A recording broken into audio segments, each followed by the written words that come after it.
Hey guys, welcome to the last of today's videos. So the first thing that we are going to cover is just an overview of your second project. So this is the New Futures project. You can get to it from this link off of today's class plan, or also if you want to dig in this way, going through assignments down into the New Futures project. So the New Futures project builds off of the process documents that we're writing. So you'll see that the first of the two process documents for this unit are the greatest threat. So you will, in this 200 to 600 words, write about what you think poses the single greatest threat to the continued existence of life on Earth. And in so doing, if you would refer to at least one online source. We'll talk a little bit about what constitutes authoritative sources in tomorrow's class plan. Then as a response and to that initial process document, you're going to fill out this worksheet. So what would the world that you look like or that you imagine free of the threat you diagnose look like across a series of elements? Both of those process documents are going to feed into, again, the final assignment, in which you write an introduction, drawing on Utopia, the Evaluators, and/or Black Panther. So you'll include an introduction that sets up the future world and discusses the ways the goals you outline respond to the current problem.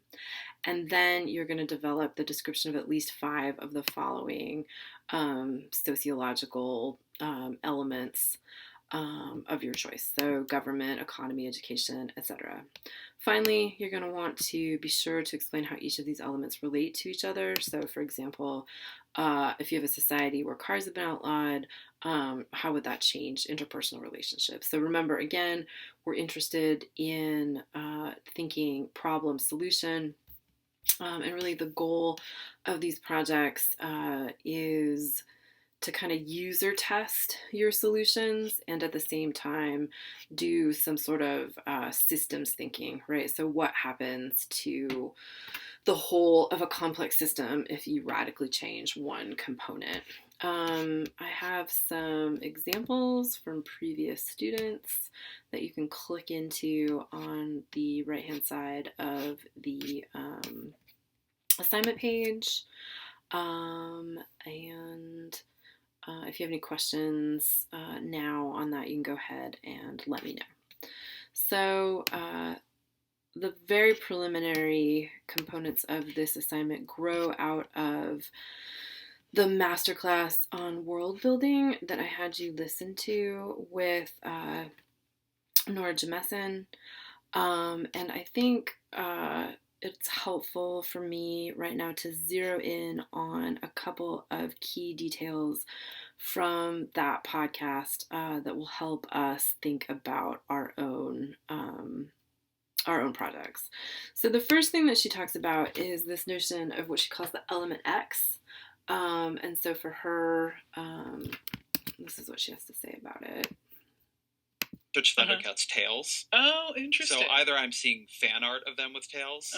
And X is usually the point of utter weirdness at which, you're not in Kansas anymore.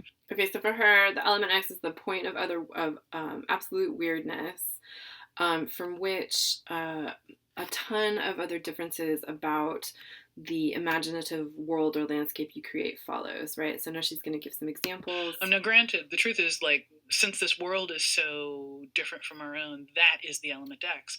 But you just stuck tails on human beings. So I guess that's also our element X or X2. But to talk about this in a meta way, it would be like in Black Panther, vibranium is your element X. Yeah, that's a great way to think about it. It's like you twist something so the world begins to evolve in a different way. Yeah. Right, so so think about the ways in which the problem that you solve in your futures, right? So you're going to diagnose a problem. So say I think that I don't know, carbon emissions pose the greatest threat to the continued existence of life on Earth. And so I'm going to engineer a future in which carbon emissions has been reduced to zero, right? So that's the element X. So how does this tweak or this like radical shift affect not only what you would anticipate it affecting, like energy sectors or transportation, but also the world in its entirety, right? So here are some other examples that they give. Biggest point of divergence from our world, because in this case, pretty much everything is a divergence. Were you going to say something? No, I was just thinking about what possible element X's could be. Well, what are some just interesting element X's in sci-fi? So as we're doing this, people also get a sense of how this has played out in things they've loved before. Well, let's see. In Dune, I'm thinking of that classic that a lot of folks have read. First off, it takes place, 10,000 years in the future. So that in and of itself is kind of an element X. So a setting can be an element X. Setting can be, time can be. The fact that human beings have effectively evolved a group of people who are capable of transiting space-time. That's the Spacers Guild. Granted, that's with the use of like extremely psychedelic drugs, but they're able to do it. Or people who are able to use various mental powers. That's also an element X. Psionics is what it's always been called in sort of classic science fiction. Got it. X-Men mutations would be an element X. Yeah. So psychic abilities, super strength, or just people who have unique abilities. In The Incredibles, the fact that there are supers is the element X.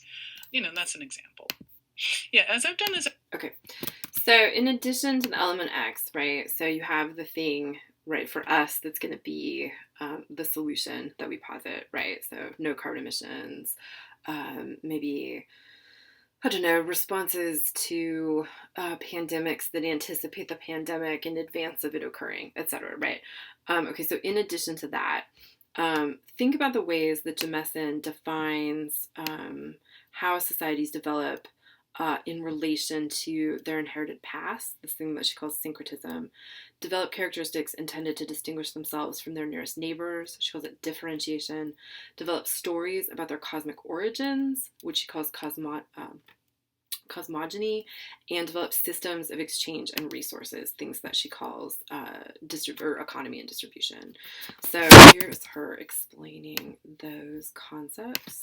We start talking about syncretism, differentiation, cosmogony, economy. How did that culture get to be the way that it is? And do you want to define a few of those terms? Sure.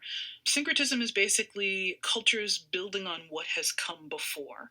So, the fact that this culture has tails means that at some point in their probably very distant ancestral past, they were used to living in a world with trees, or a world with things that tails were useful to climb. So maybe their culture, even though they're now living in cliffs, maybe their culture still venerates trees. Maybe it still is built around the idea of what life in a forest is like. They've adapted, but their culture is still going to have elements that are deprecated from the time when they lived in forests. So maybe they still, I don't know, maybe they still venerate walking very quietly, even though in the desert that kind of doesn't matter. But in a forest it would. And so, they're just incredibly quiet people. Maybe we found our name for them. They are the quiet people. I don't know. Differentiation is one of the ways in which cultures develop kind of in rivalry or in interaction with other cultures. That is, they want to be different from those people over there next door. So this is why in a lot of cases cultures that develop in the same environment next door to each other are so drastically different, because in a lot of cases they get their identity from, well, we ain't like those people. And so, and in some cases that does lead to warfare and so forth among very similar people. There's a bunch of different examples that I could throw out here. Cosmogony, where do we come from? How their ideas about where we come from may have developed. Different cultures in our world looked up at the sky and were able to kind of cobble together, how the planets worked and figure out, sort of basic astronomy. And a lot of them used that to develop different mythologies. The Greeks came up with the idea of the gods living in constellations, for example. or the constellations telling stories that were rooted in their own mythology. That's an example. An economy is exactly what it is in our world. How do they... Okay, so those are those key terms. And then finally, so I'm having you listen to her guide client through this activity so that you can start to think about the ways in which the world that you build can also draw on some of these key ideas, right? So you can see, again, if our futures project is about emphasizing the relationship between parts of a system that you wouldn't otherwise expect, it's interesting. So, for example, her society that she thinks about, this, what they inherit from their ancient past, figures how like they interact with geography, for example, right? Okay, and then finally, we'll spend a lot of time in this unit, especially as we move into Thomas More and as we think about both the Ta-Nehisi Coates podcast and, Black Panther, the ways in which power is created, defined, and implemented. And so just as like a final, Jemison gives a really nice definition of social power here. So one of the elements that I usually cover in this world building workshop, once we get to the cultural level, we're starting to go into what I call micro world building, i.e. the way that the people develop, or the way that the culture develops in which the story takes place. And one of the things that you have to figure out is what the power dynamics are going to be like. So when we're talking about power in the sociological sense, we're talking about the ability to control other people. That's really what that means. Sometimes in subtle ways. We're talking about, the power to coerce other people or to force other people to do something, but with impunity on your part.